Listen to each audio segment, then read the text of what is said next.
एक मिनट बात सुनिए। अच्छा, काफी देर से मुख्यमंत्री जी अपने बात को रख रहे हैं। मुख्यमंत्री जी ने खास तौर पर बताया कि पूरे बिहार विधानसभा में एक अकेली पार्टी रहेगी भाजपा, बाकी जितने सदस्य और पार्टी जो है नीतीश कुमार जी को अपना नेता यानी महागठबंधन का नेता माना है। और सोचने वाली ये बात है कि पूरे नॉर्दर्न इंडिया में अगर आप देखें, हिंदी पट्टी में देखें तो भाजपा का अब कोई अलायंस पार्टनर नहीं रहा। एक भी अलायंस पार्टनर भाजपा का नहीं है। और ये तो इतिहास बताता है कि भाजपा जहां रहती है, जिसके साथ रहती है, उसको खत्म करने में लगी रहती है। आप पंजाब देख लीजिए, आप महाराष्ट्र देख लीजिए, और जो बिहार में हो रहा था वो किसी से छुपा है क्या? हर एक लोगों को पता है कि क्या भाजपा की तैयारी थी। लेकिन जो देश में जो अराजकता का जो माहौल बन रहा है, जो सांप्रदायिक जिस प्रकार से फल फूल रही है, जिस प्रकार से सामाजिक न्याय पे हमला हो रहा है, उसको देखते हुए, देश के माहौल को, स्थिति को देखते हुए, चाहे महंगाई हो, बेरोजगारी हो, आप अर्थव्यवस्था देख लीजिए, देश की सुरक्षा देख लीजिए, चीन घुस करके घर बना लिया, गांव बसा रहा है, आप क्या कार्रवाई कर रहे हैं? तो पूरी चीजों को देखते हुए, और आज का तो दिन भी बहुत ही महत्वपूर्ण दिन है। और महत्वपूर्ण दिन क्या है कि आज के दिन ही क्विट इंडिया की शुरुआत हुई थी, यानी अंग्रेजों भारत छोड़ो का नारा शुरुआत हुआ था।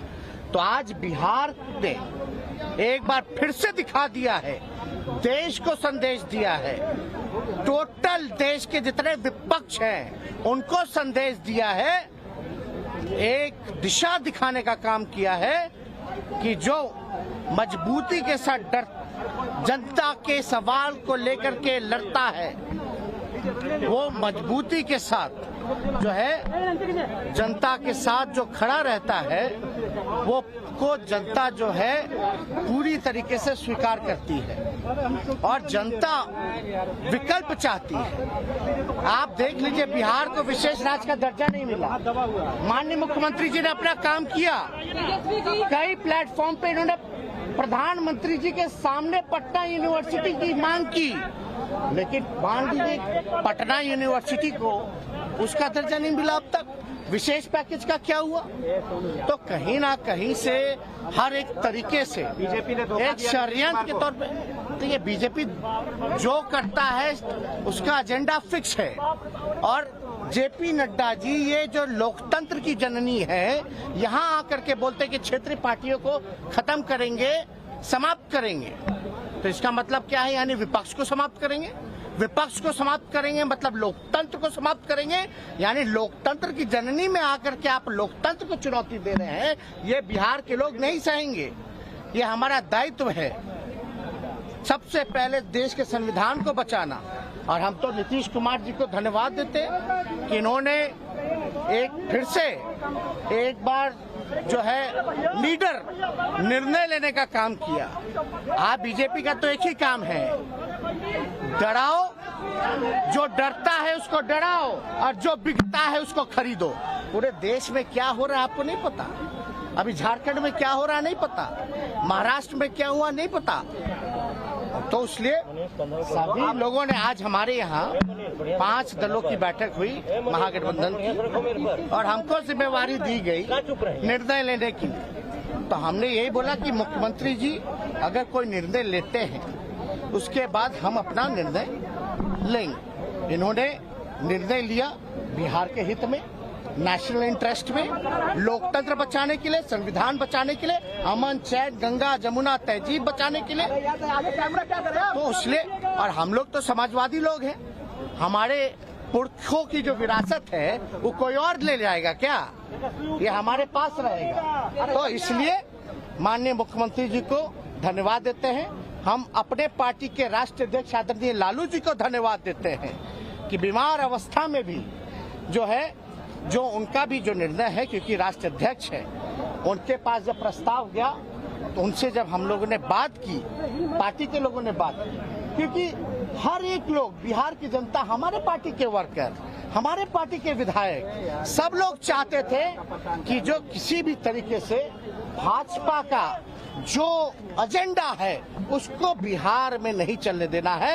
और लालू जी को तो आप जानते ही हैं, आडवाणी जी के रथ को रोका था, किसी भी कीमत में ना झुकने को तैयार है, ना डरने वाले हैं, जो उनकी विचारधारा है उसकी लड़ाई लड़े।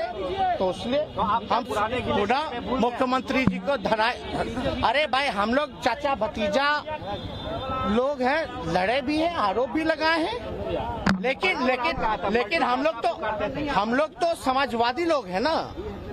तो हमारी जो पुरखों की विरासत है वो कोई और ले जाएगा क्या? हम लोगों का अधिकार नहीं है क्या?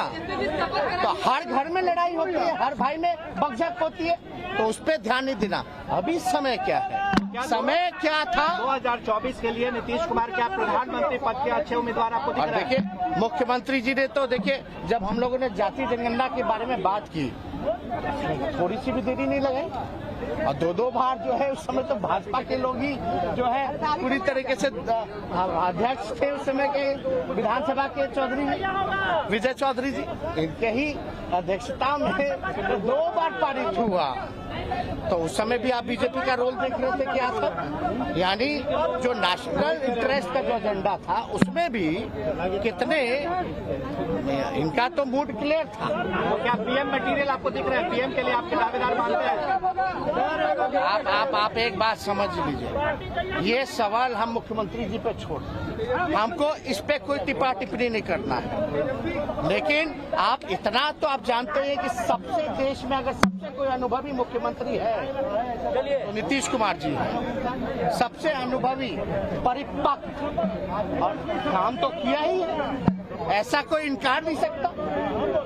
नरेंद्र लोग तो प्रचार का काम कर, नरेंद्र मोदी को क्या नीतीश जी दे सकता है चुनौती?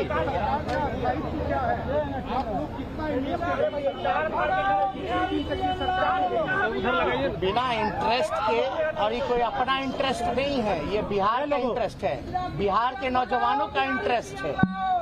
इसलिए 10 लाख जो रोजगार देने की बात किए थे, क्या आपकी सरकार में हम लोगों की बात चलेगी? अभी तो 10 लाख नौकरी, एक बार तारीख तो तय हो जाने दीजिए, 10 लाख तारीख तय हो जाने दीजिए, जनता के दुख दर्द को दूर किया जाएगा।